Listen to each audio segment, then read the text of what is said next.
It's known to locals as the Rock. Newfoundland is home to unique cultural traditions and historic fishing communities. Also nestled in the misty North Atlantic, a multi-billion-dollar oil industry. An industry under intense scrutiny after the devastating spill in the Gulf of Mexico. It's hard for me to say that the danger's not imminent, but it's pretty goddamn close. But it can happen any day, you know.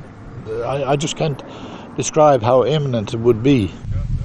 Placentia Bay is an area identified by the Canadian government as one of the places at greatest risk of an oil spill in North America.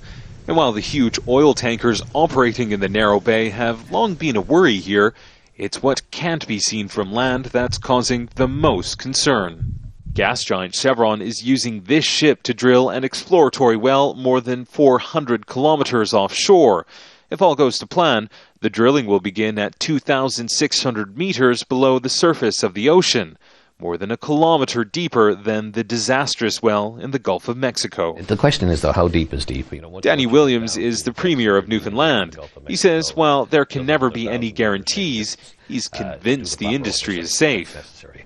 I can't do any more than what I'm doing, but I do then have to make a judgment as the Premier of the province. And my judgment is that we're doing things right here. I can't give them 100% guarantee. The impact of a spill here would be immeasurable. A particularly vulnerable location is Cape St. Mary's, which is home to one of the world's largest nesting sites for the northern gannet, a species already facing a worrying winter when they head south to the Gulf of Mexico, prompting some here to demand that until the cause behind the Deepwater disaster there is known, all new offshore drilling in Newfoundland should stop. I would like to see a moratorium on deep ocean drilling right now, and I think that's more than appropriate. A sentiment those who make their living from the sea agree with. Donald Pomeroy's family has fished these waters for generations.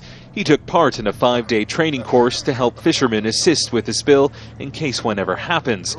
But Donald knows that if a spill were ever to occur, that's it, it's over. Find work somewhere else. Still, oil money is welcome here. After years of struggling, Newfoundland is back on its feet thanks to the industry, which accounts for more than a third of its gross domestic product, providing employment to thousands and badly needed money for health and social services. Offshore oil has filled the pockets of this province, but the very same industry has cost the Gulf of Mexico dearly, a price tag many here hope they'll never have to pay. Imtiaz, Tyab, Al Jazeera, St. John's, Canada.